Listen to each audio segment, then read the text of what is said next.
Hello, welcome to another Curious Friday, the segment of my channel where I explore some interesting tidbits of history.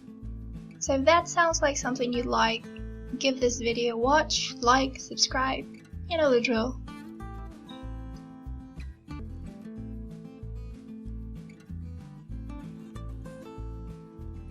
So, when I was a teenager, my sister came home one day and recommended a TV show about serial killers or something. I initially dismissed it because I was in the only media I consume right now is music stage. But just a few weeks later, I gave it a watch, and boy oh boy was I hooked. The series was Criminal Minds, a show about a group of criminal profilers from the FBI's Behavioral Analysis Unit. My jaw dropped when I saw those fictional characters catching serial offenders by analyzing their fucked up behaviors, and I was definitely glued to the floor for a while when I found out that the BAU actually exists. And I spent hours upon hours doing independent research, if you will, primarily on serial killers. I credit Criminal Minds with having woken up the armchair detective asleep inside of me, and many other forms of media for keeping it alive. I've read papers and watched movies and documentaries. These criminals' behaviors and psychological traits obsessed me, and they still do, evidently. Then in 2017, Netflix released Mindhunter, a show that presents the thrilling and compelling, albeit fictionalized, history of the BAU's origins. It fascinated millions of people, and it also sparked interest in criminal profiling and its true history. And the thing with these shows, particularly Criminal Minds, is that they sensationalized what profiling is and sometimes make it seem like a magic power, when its accuracy has been debated since its inception. Anyway, a few years later, here I am, compiling data from the internet to present to you information about the people who made the BAU possible. So here we go. First of all, let's go over what the BAU and criminal profiling are. The Behavioral Analysis Unit is a department of the FBI's National Center for the Analysis of Violent Crime, founded in 1972 as a response to the race and sexual assaults and homicides in the early 70s. It was originally known as the Behavioral Science Unit, or BSU, and it changed its name to the current one in 1997. It provides advice and support in the areas of crimes against children, crimes against adults, and threat assessment, corruption, and property crimes. By analyzing the details by which a crime was committed, the BAU can identify personality and behavioral characteristics of an offender. There's a really good video by Wired where an FBI profiler explains very clearly what profiling is and how it works. I would insert the clip here, but I don't want to have any copyright issues. Even when my channel is so insignificant, I don't want to take any chances. So I will link it in the description down below, and I will tell you what I learned from the video. According to Jim Clemente, a retired FBI supervisor, special agent, and profiler in the BAU, criminal profiling helps out where forensics fails. Plainly put, it consists of looking at how a crime was committed to deduce why, which would lead to who committed the crime. The BAU studies all violent and sexual crimes in the USA and also around the world to train law enforcement. Jim Clemente explains that criminal profiling is reverse engineering a crime. Profilers look at 5 levels: the victimology, the choice of victims, the study of the victims, their life, their routine, their education; the crime scene, the exact place where the offense was committed, the time spent there, interaction with victims, choice of weapon; the location, the surrounding areas, the amount of people present at any given time; the organization level. There's a spectrum that goes from organized to disorganized offenders; and pre- and post-offense behavior.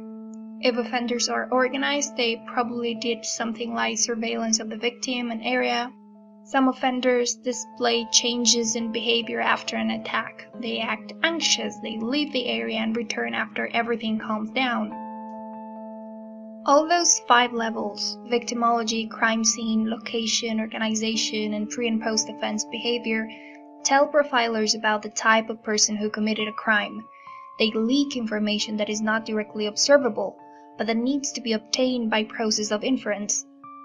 And more importantly, it can lead to a suspect or even an arrest.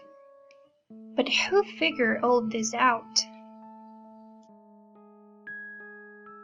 Well, a lot of people consider Howard Teden as one of the early precursors in the science of profiling, when in reality some incipient forms of profiling can be seen in the investigations of crimes dating back to the 50s. If you want to know more about that, go to this channel, Singularitas. I'm sorry if I mispronounced it. They have a video on a similar topic and it's very well researched, narrated, and edited. Anyway, for the purposes of this video, we will begin the recount with Teden. He began talking about the psychology of offenders before most people even considered that an aspect worth pursuing. In fact, the FBI website states that he's the founding father of criminal profiling. His fascination for this field of studies began early in his career. He was a former Marine sergeant when he took a job with the Orange County Sheriff's Department. His interests eventually led him to pursue the study of criminology, and he began his studies at the University of California, earning his degree in 1960. At Berkeley, his attention closed in on the psychological aspects of criminal behavior.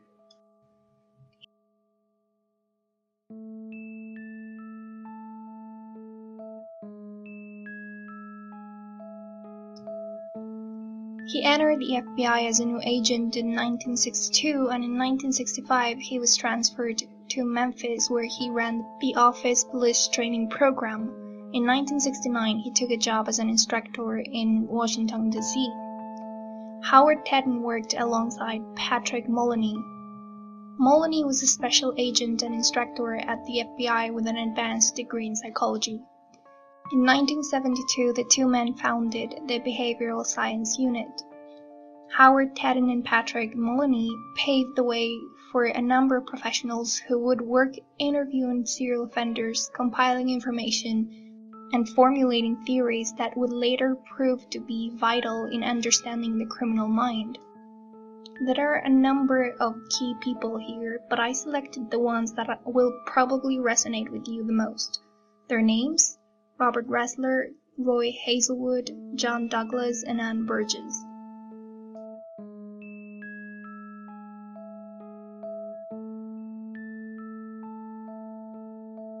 Robert Ressler is credited with giving life to the BAU. I don't know if that's a great analogy, but I'm gonna go with it anyway. He graduated from Michigan State University with a Bachelor in Science in 1962 and a Master of Science in 1968. He then joined the U.S. Army as a military investigator, and he joined the FBI in 1970 with a desire to understand the mind of criminals, particularly their motives.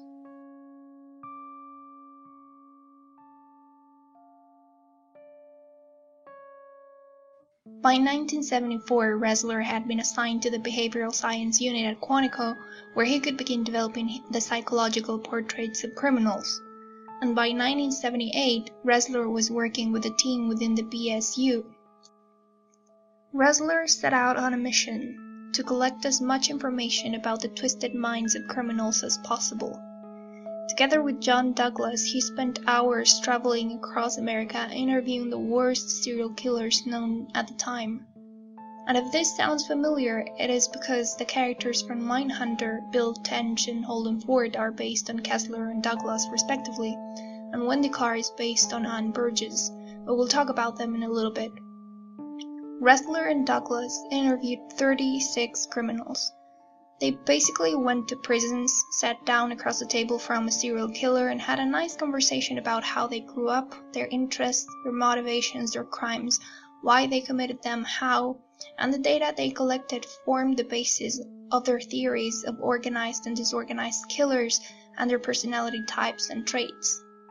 Ressler retired from the FBI in the 90s and dedicated himself to write books about serial murder, to give lectures about criminal profiling, and to be a consultant and assist law enforcement in the USA and abroad. He died at the age of 73 in 2013.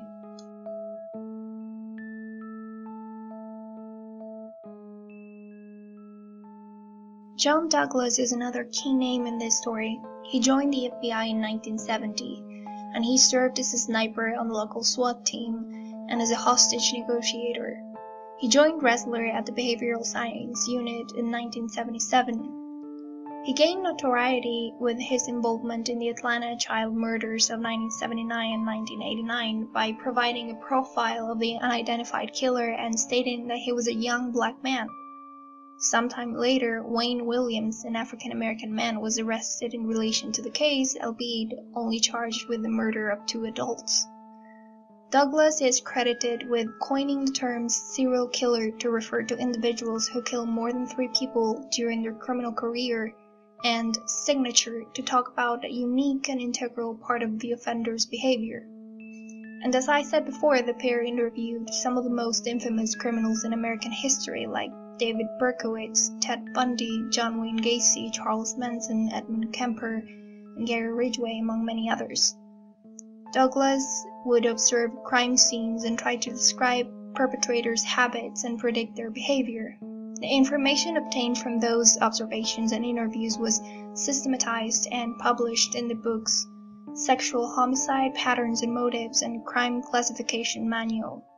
And if you're wondering who aided in systematizing all that information, the answer is Anne Burgess. Her contributions seem to be almost always forgotten in articles and interviews, at least until Mindhunter came out, but I was able to dig some very interesting information. She is a doctor of nursing science, an advanced practice registered nurse, and a fellow of the American Academy of Nursing, and she is still working at Boston College teaching forensic science.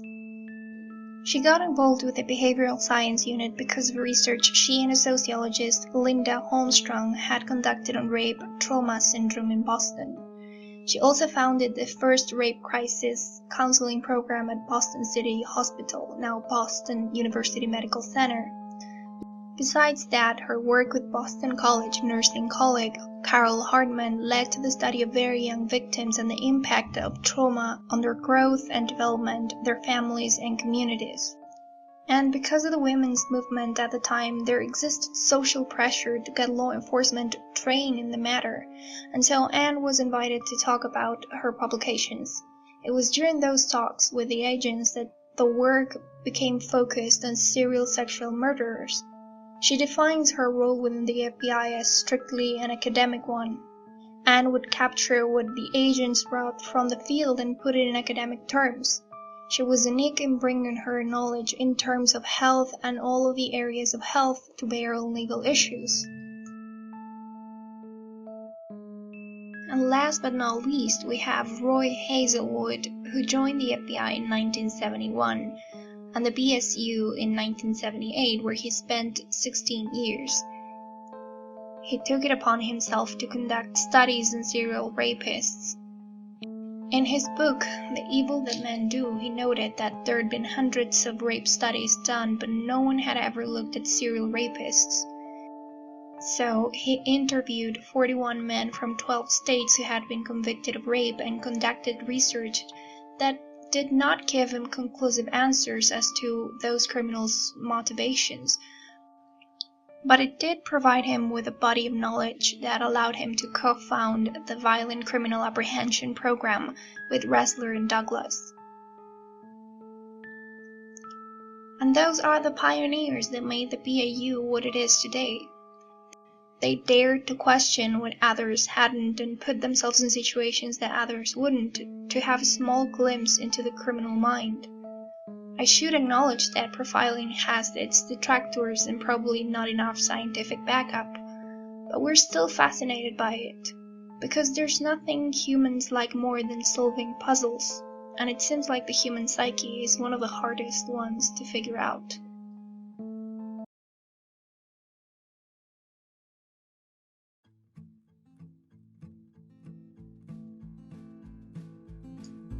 And this is all I have for today.